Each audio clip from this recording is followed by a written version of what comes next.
Hi, good day, ladies and gentlemen. Thank you so much for joining us today. Today, we have this great opportunity to connect with Mr. Khalil Adis. Now, Khalil Adis is actually the founder of Khalil Adis Consultancy Private Limited and is based in Singapore.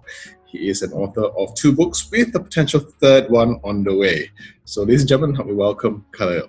Good afternoon, Khalil. How are you? Hi, everyone.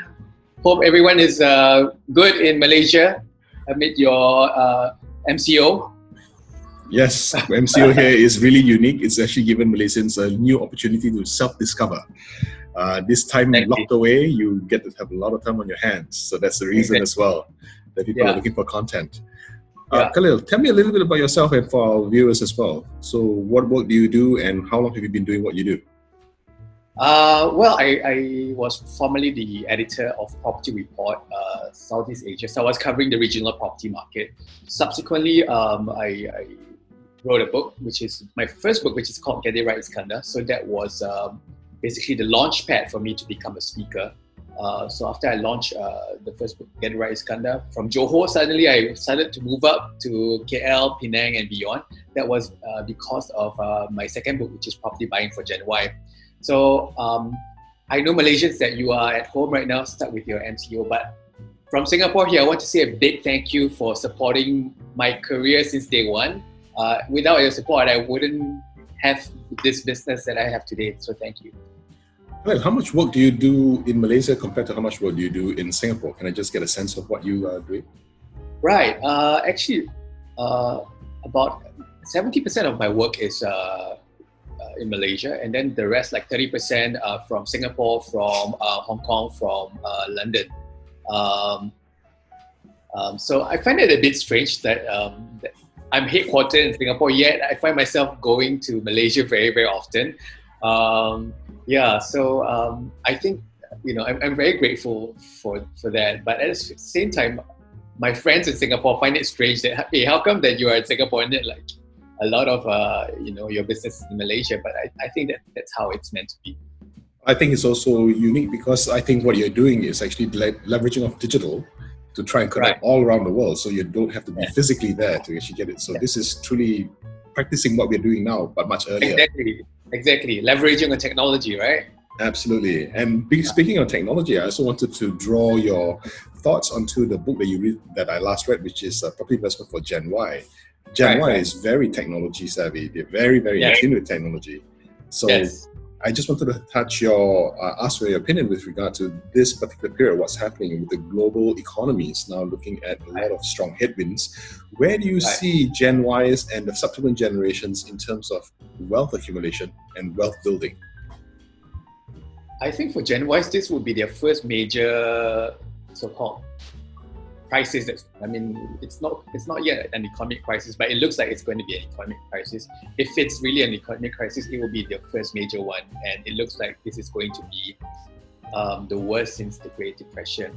I think for a lot of Gen Ys who have not bought a property, they might probably hold back for a while because they're not sure, they're not certain, and jobs being lost, and they probably might end up renting for a while, or they might end up just staying with their parents. Let's say if they are not based in KL and they are working elsewhere, they probably might end up staying with their parents until there's some form of certainty in the market, and they start to probably start looking for a property.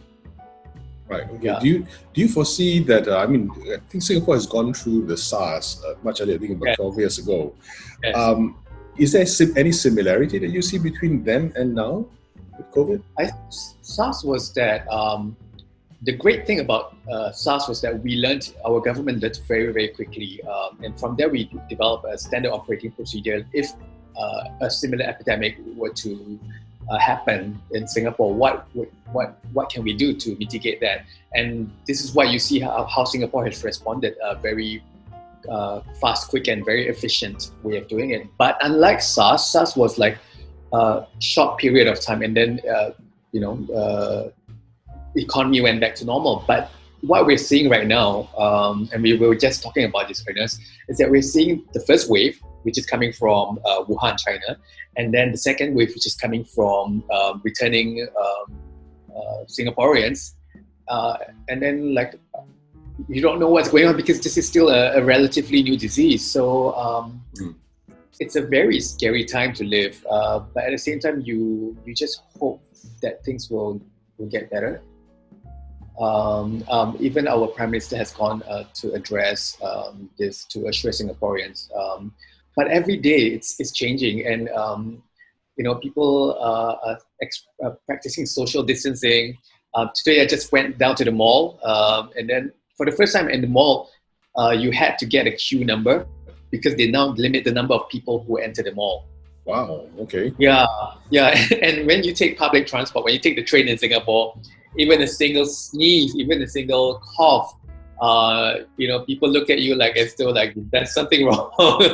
So that's how paranoid everyone is, like, because they're not sure. People are still trying to understand the disease. Yeah, I think there's a lot of uncertainty in terms of how this disease will play out. We hope that it is going to be short and the damage will not be so damaging. And the economies of the world will rebound quickly, because at the end of the day, there's going to be a lot of people who will be suffering, particularly for those who are actually in small businesses or day trades where they need cash flow daily. Exactly. So, and the thing about fear is when people don't understand something, it creates fear, it creates panic, and I think that's what's happening when people are ignorant, and then you see all this panic buying for a while, which has stopped. But I believe that it's now happening in Malaysia, right, because of the MCO. It's going to be difficult. I've not personally witnessed a lot of panic buying, but I do see when I've gone to go purchase groceries that there are certain aisles that are empty and they take a bit longer to refill, only because probably some people may be holding or buying a little bit extra just in case. But then again, you still can get some stuff, most stuff actually, at the malls over here, or the hypermarkets literally. But coming back towards the area of expertise and work that you do, which is basically about A, real estate, and B, about Gen Ys in real estate. I just want to touch upon this particular period where there's a lot of uncertainty, where there's a lot of upheaval in the global economies. What would your advice be towards Gen Ys in terms of preparing of what's going to be the new normal? And what does the new normal look like in your opinion? I think for Gen Y, the new normal would be to really buy a property that they can afford, and the new normal would be to hold on to cash. To hold on to cash right now, it's the most important thing. The new normal would be to buy a property that they can afford. A new normal would be to look into a new governance in Malaysia, because right now you have a change of governance, and that therefore impacts the policies moving forward. From how I see it in Singapore, it seems that there's this period of uncertainty, because previously you had this Prima scheme, which was supposed to deliver 1 million affordable homes. That didn't happen. So a lot of Gen Ys end up being very disappointed. For myself, because when I wrote Property Buying for Gen Y, I did specifically state that Prima is one of the projects that they should look into. But now that this a new government has took over, the Prima, I think it's being dissolved. So the new normal probably is for Gen Y to look into projects that's being pushed by private developers. Because in Malaysia, private developers, I think they control about 70 to 80% of the market, whereas the rest is by state and federal government. So if I want to be certain about things moving forward in Malaysia, I think I would have to look into the private sector rather than from the government sector. Yeah, it's very different from Singapore, where 80% of us live in HDB flats, which is run by the government. Yeah. Khalil, can I just ask you, because of this turbulence and because of what's happening in terms of, if they talk about depression, you mentioned about since the Great Depression, so there may be a potential of even a depression of asset values. Would you see that property prices could be going down, or asset classes in terms of pricing and value will go down?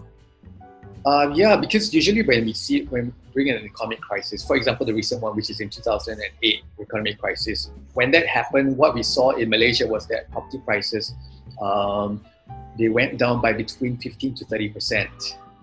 That's in the resale market. or what you call subsale market. In Singapore, it went down by as much as 40 to 45%, 50% like that. So for those of you who are looking to buy a property, a crisis is actually a good time to look for a property. However, I think the good deals would be in the secondary market. Yeah. But when you buy from the secondary market, then you also need to be aware that you need to come up with a lot more cash than buying direct from a developer. I don't think the developer will give as much discount as it would be in the secondary market, because the secondary market is dictated by market forces. So if you have the cash, then it's actually a good time for you to start looking into the secondary market. I also wanted to touch base on the fact that Singaporeans are very, very hardworking, and a lot of them actually work very long hours. From my friends who are in Singapore, whenever I call them, they're forever working. And a lot of them have second, third, fourth jobs in order to keep up or to increase their cash flow. Right. How do you recommend Malaysian youth or the Gen Ys to actually build up their income or build up the skills so that they become more valuable in the future? What would you recommend them to do, particularly now that our MCO has been extended by another 14 days? Right. So what could you do with this period of time? I think it's actually a very good time for you to self-reflect and to become very self-reliant, because now that the crisis hits, and then there is this real danger you will lose your job. So what can you do to supplement your income? So maybe what you can start looking is maybe a form of home-based business that you can do. I know some Malaysians maybe think that, home-based business is not for me. But I think you have to be very practical. I mean, if you look at most of the entrepreneurs, Steve Jobs, they started Apple from the backyard, from the garage. And I think that's the way moving forward. It seems that with this crisis, it actually flattens the curve. Not just the pandemic curve, but it flattens the curve in such a way that it makes jobs more equal. When you work from home, it's where you can actually find a source of income. So for those of you who are digitally savvy, you might want to look into online marketing, social media marketing. You might want to look into some form of applications. I think the health industry is right now a good industry to be in. If you can do some form of, add on some value to the health industry in this current situation, I think that will be useful. Also, you might want to look into other gigs. I know that Grab is very, very, doing Grab is very competitive, but you just do what you have to do to get through. Yeah. And in Singapore, I have some friends who are cabin crew workers who are in Singapore Airlines who are being told to take leave.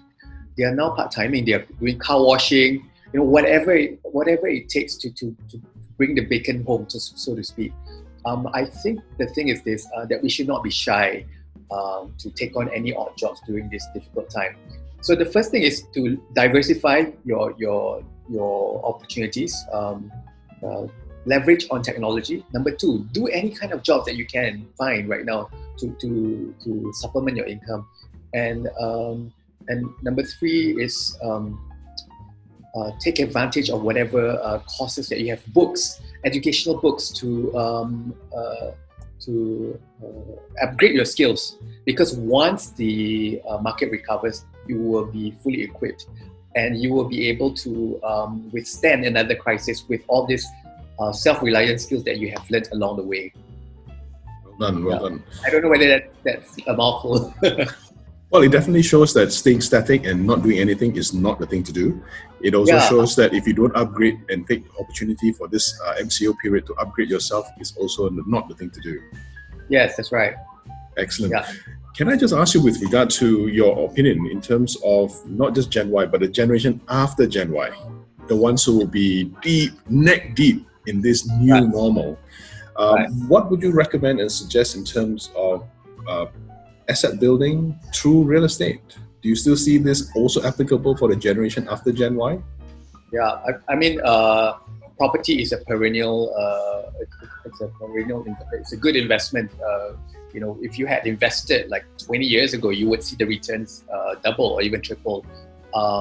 What used to cost like 50,000 in Singapore now already costs like $500,000. So that's the beauty of real estate. It's evergreen. Real estate is something that will continue to be popular. Unfortunately, because Malaysia is is going towards a developed country. As you become a developed country, what happens to the price of real estate? It's going to become much more expensive. So therefore, it becomes a bit unattainable for millennials. So my advice is to tell them to keep looking for good real estate. If they can't afford to buy, it's okay. You can probably do a rent-to-own scheme, which is right now being offered by developers. It's being offered also by the government. There are various incentives. Just take your first leg into the property market, and as you move up further, then you can start to upgrade. You just take whatever chances that you have right now. Can I just ask you about your personal investment philosophy for real estate? I mean, is your personal investment philosophy the first property needs to be the castle that you've been always dreaming about? Is the first property the big bungalow with the Spanish terracotta tiles and whatnot?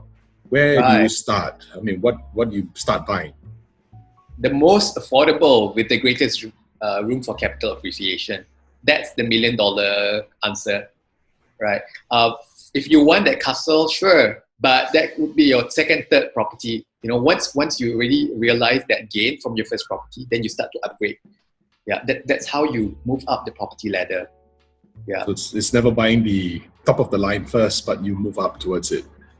Well, if you can afford, by all means, if you have access to Ma and Pa Bank, sure, why not? But if you are a normal Gen Y, a millennial Gen Y, and you have to finance it yourself, then you have to be very realistic. You have to spend. You have to buy something that's within your means.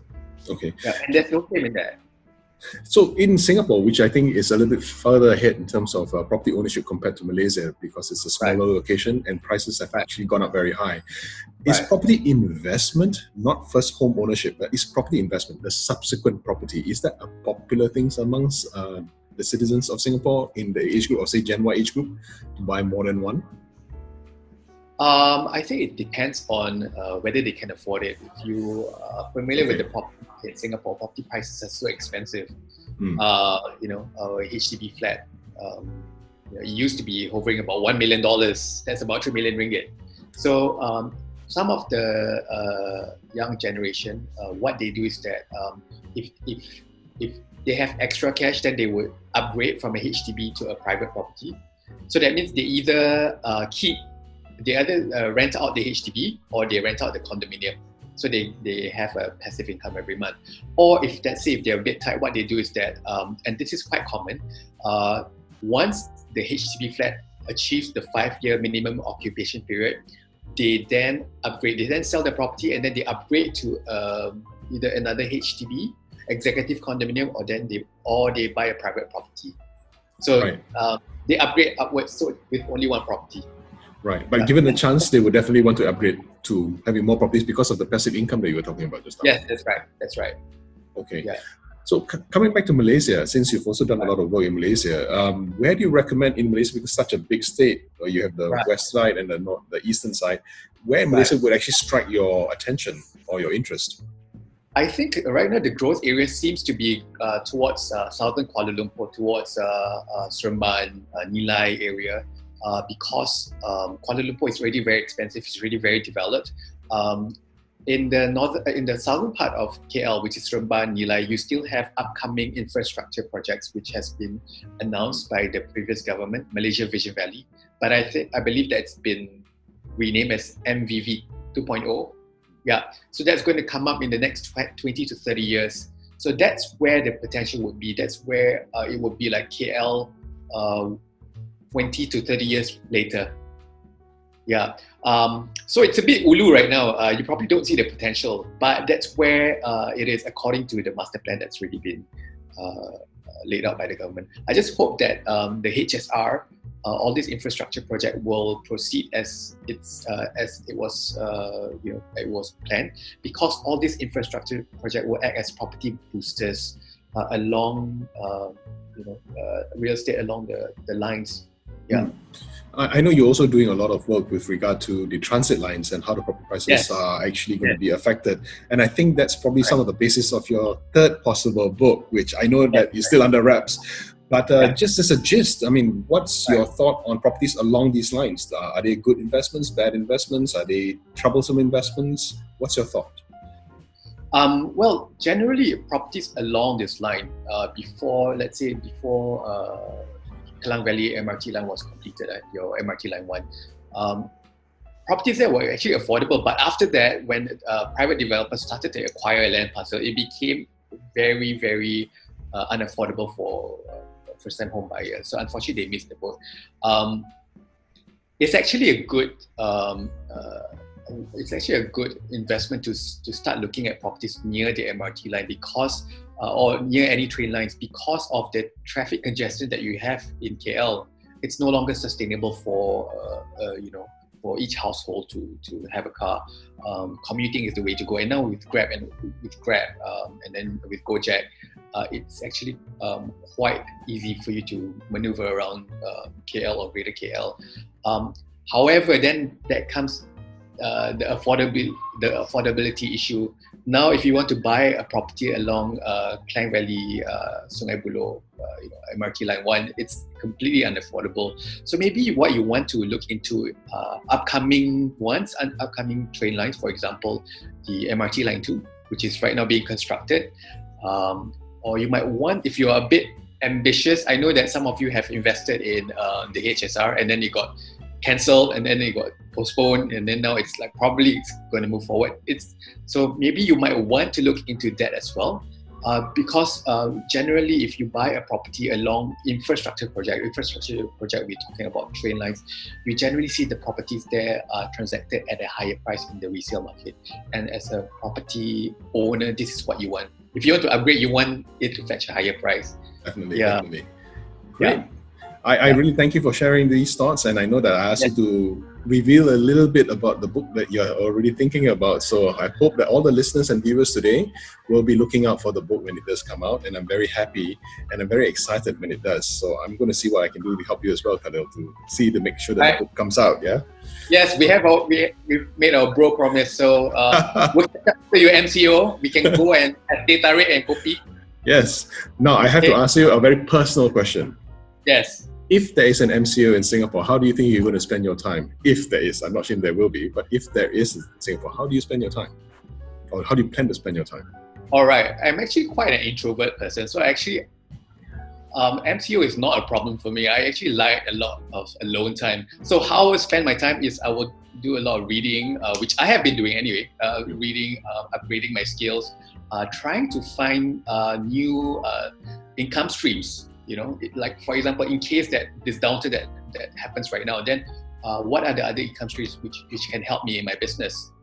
So I'm going to read a lot of books, and I'm going to take advantage of technology like what we're having now, the Zoom meetings, to live life. Life goes on as per normal. Excellent. Brilliant. Thank you so much for spending your time with us today, Khalil. I really enjoyed our conversation.